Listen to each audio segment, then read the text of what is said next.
والصلاة والسلام على أشرف الأنبياء والمرسلين وعلى آله وصحبه ومن تبعهم بإحسان إلى يوم عظيم.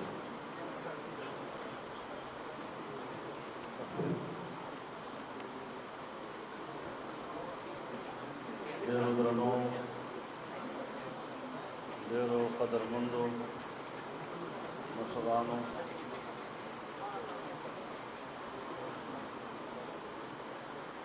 جمعیت علماء اسلام میں شمولیت پر میں ان تمام حضرات کو جنہوں نے آج شمولیت کا اعلان کیا،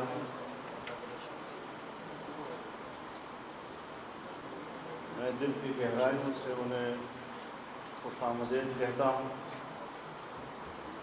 اور دعا کرتا ہوں کہ ان کے اس فیصلے سے اللہ تعالی جمعیت علماء اسلام کو ایک طاقتور جماعت بنائے اور ان کے اس فیصلے سے جمعیت علماء اسلام کے مستقبل کو روشن اور کامیاب فرمائے۔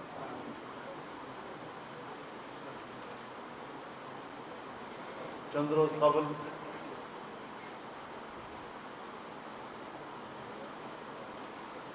جماعتی احباب میرے پاس تشریف لائے تھے اور انہوں نے بنیل کے ان اکابرین اور سیاسی زعماء کے جمعیت علماء اسلام میں شمولیت کی خبر مجھے دی تھی اور پھر اس بات کا بھی خواہش ظاہر کیا کہ ایک تقریب پشاور مرکز میں ہو اور میں بھی اس میں شریک ہوں۔ میں اللہ کا شکر ادا کرتا ہوں کہ اس نے مجھے اس مبارک تقریب میں بنفس نفیس شرکت کا موقع عطا کیا اور یہ سعادت مجھے بخشی ہے۔ پشاور کے ہمارے انتہائی قابل احترام ساتھی اور متحرک سیاسی کارکن، جن کی یہاں کی مقامی سیاست میں ایک مقام ہے، انہوں نے بھی جمعیت علماء اسلام میں شمولیت کا اعلان کیا ہے۔ وہ بھی ہزار بار مبارکباد کے مستحق ہیں اور ان کے لیے بھی میری یہی دعا ہے کہ ان کے فیصلے کو اللہ قبول فرمائے اور اخروی نجات کا ذریعہ بنائے اور جماعت کی طاقت کا سبب اور ذریعہ بنائے۔ میرے محترم دوستو، جمعیت علماء اسلام نے برصغیر کی تاریخ میں اپنے 100 سال مکمل کیے ہیں اور 2017 میں یہاں پشاور میں ہم نے جمعیت علماء اسلام کا 100 سالہ کیا تھا، جو پاکستان کی تاریخ کا سب سے بڑا اجتماع تھا۔ 3 دن کا بڑا اجتماع، جس کے بارے میں اندازہ یہ لگایا گیا کہ 40 سے 50 لاکھ تک لوگ اس میں موجود رہے۔ جمعیت علماء اسلام ایک سیاسی جماعت ہے اور اس حوالے سے 100 سال کی ایک طویل تاریخ رکھی ہے۔ وطن عزیز کی آزادی کے لیے اور ملت اسلامیہ کی رہنمائی کے لیے علماء کرام کی قیادت میں اس قافلے کا آغاز 1919 میں ہوا تھا اور آج وہ پاکستان کی ایک بڑی اور معتبر سیاسی قوت تسلیم کی جا رہی ہے۔ اگر مقتدر قوتیں ہمارے سامنے رکاوٹ نہ بنے تو میں دعوے سے کہتا ہوں کہ پاکستان کی بڑی سیاسی جماعت جمعیت علماء اسلام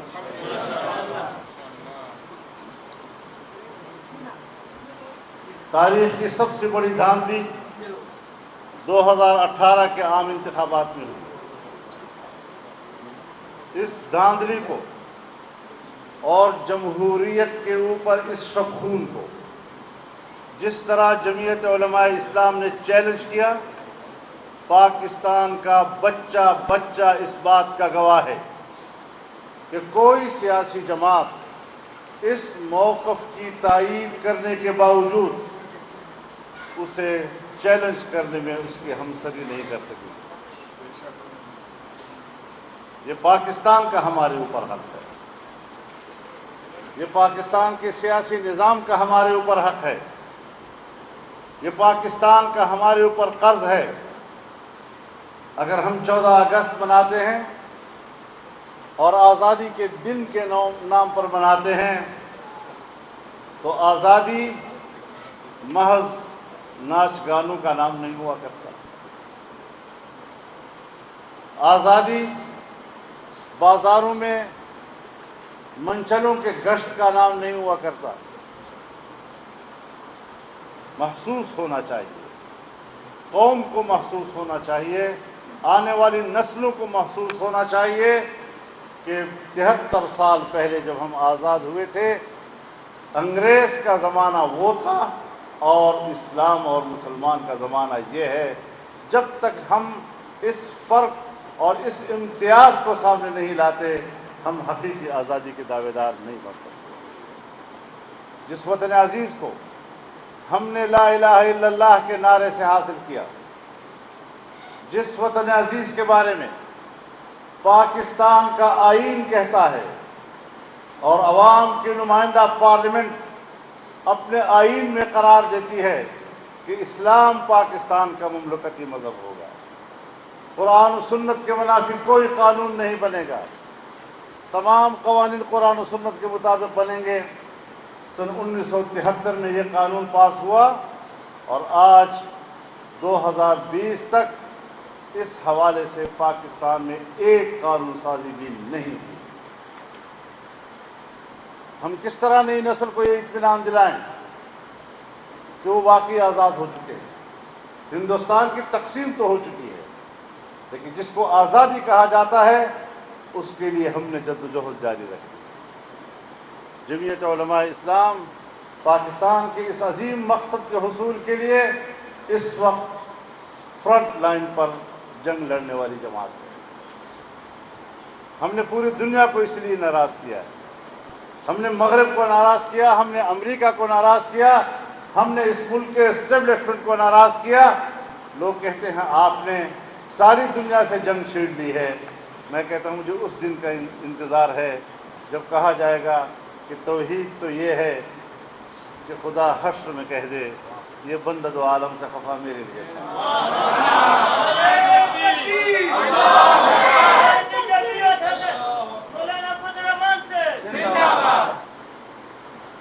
انشاءاللہ اللہ ہمارے ساتھ۔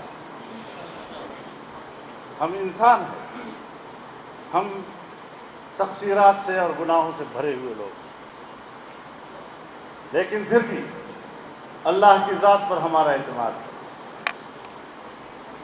اور اسی سے ہم التجا کریں گے کہ اللہ ہماری ان تقصیرات سے درگزر فرمائے اور اس عظیم مقصد کے لیے ملک بھر کے جو لاکھوں کی تعداد میں مخلص کارکن جدوجہد کر رہے ہیں، اللہ ان کی جدوجہد کو مقام قبولیت عطا فرمائے۔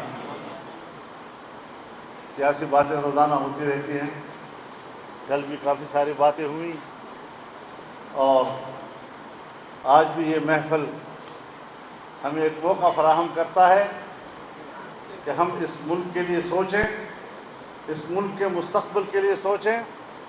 آج دنیا میں کیا ہو رہا ہے؟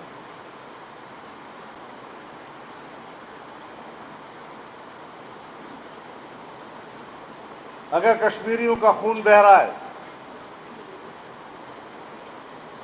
اگر کشمیریوں کی عزت و ناموس پر حملے ہو رہے ہیں،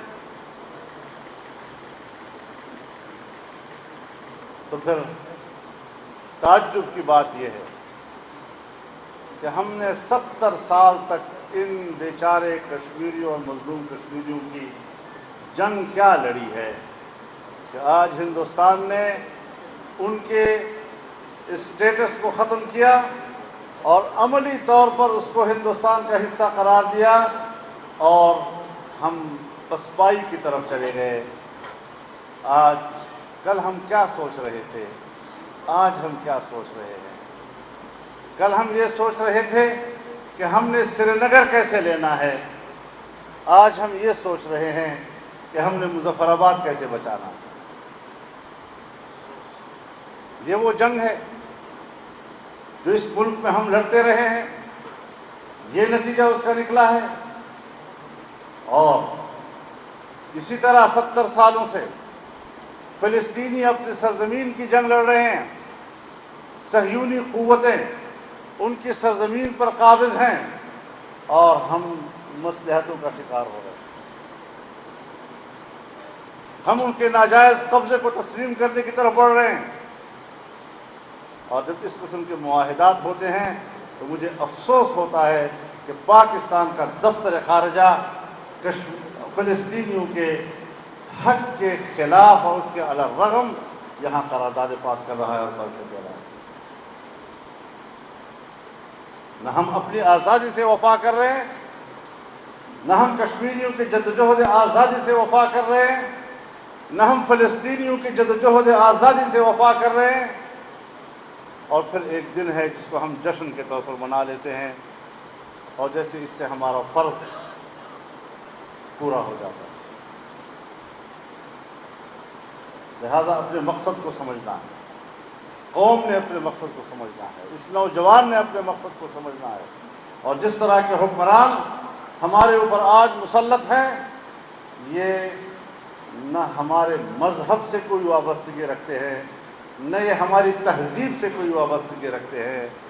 اور میں بار بار کہہ چکا ہوں، مجھے ایک زمانے میں یہ کہا گیا کہ اس صوبے پر اس جماعت کو اس لیے حکومت کرنے دی جا رہی ہے کہ پشتون بیلٹ میں مذہب کی جڑیں گہری ہیں، اور ان گہری جڑوں کو اکھاڑنے کے لیے اس سے بہتر پارٹی اور اس سے بہتر لیڈر ہمارے پاس اور نہیں۔ کیا بدقسمتی ہے ہماری، کہاں ہمیں لے جایا جا رہا ہے۔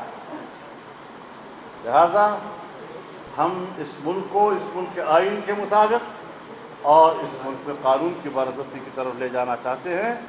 یہ جو آمرانہ رویے ہیں، ان آمرانہ رویوں سے ہم پہلے بھی لڑے ہیں اور آج بھی ہم ان سے نمٹنا چاہتے ہیں۔ تم 1000 نیب کو استعمال کرو، ہمیں ان حربوں سے کوئی خوف نہیں۔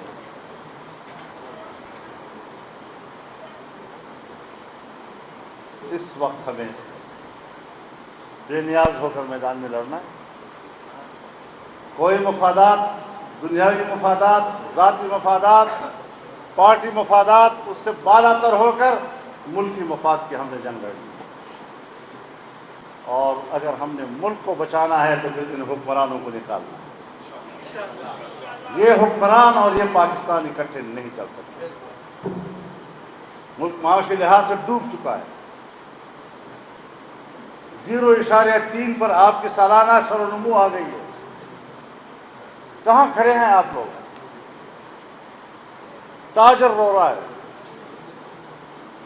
مزدور رو رہا ہے، غریب رو رہا ہے، چھوٹا ملازم رو رہا ہے، اس کی کوئی نہیں سنتی۔ چیختے چیختے پھر وہ تھک ہار کر خاموش ہو جاتا ہے، اور ہم کہتے ہیں کہ اس کو تسلی ہو گئی۔ تسلی نہیں ہے، اس کی آنکھوں کے آنسو خشک ہو گئے ہیں روتے روتے، اور تم کہتے ہو کہ یہ مطمئن ہو گیا ہے۔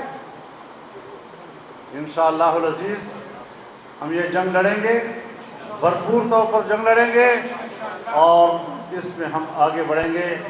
اللہ تعالی ہمارا حامی و ناصر ہو، اور اس طریقے سے جب ملک کے معتبر لوگ اس قافلے کا حصہ بنیں گے تو اس سے انشاءاللہ ہمارا مستقبل روشن ہوگا، ہمارے پاکستان کا مستقبل روشن ہوگا۔ وآخر دعوانا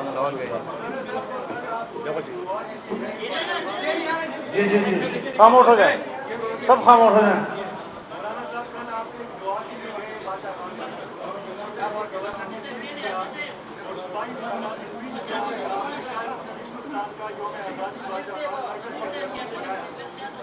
اسی لیے تو میں کہتا ہوں نہ یہ پشتون ہیں، نہ یہ پاکستانی ہیں، نہ اس تہذیب کے لوگ ہیں، نہ ان کو اخلاق کا پتہ ہے کہ اخلاق کسے کہا جاتا ہے. ایسے لوگ پاکستان میں مسلط رہیں. ننگ ہیں آپ کے اور ہمارے لیے کہ اس قسم کے لوگ پاکستان پر حکمران ہوں اور ہم ان کے ماتا زندگی گزار رہے ہیں. کراچی میں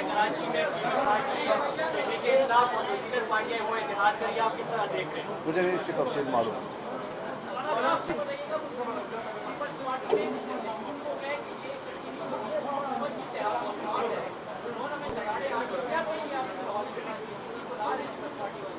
اس پر مشاورت کا عمل جاری ہے. انشاءاللہ چند روز کے بعد کی صورتحال سامنے آ جائے گی.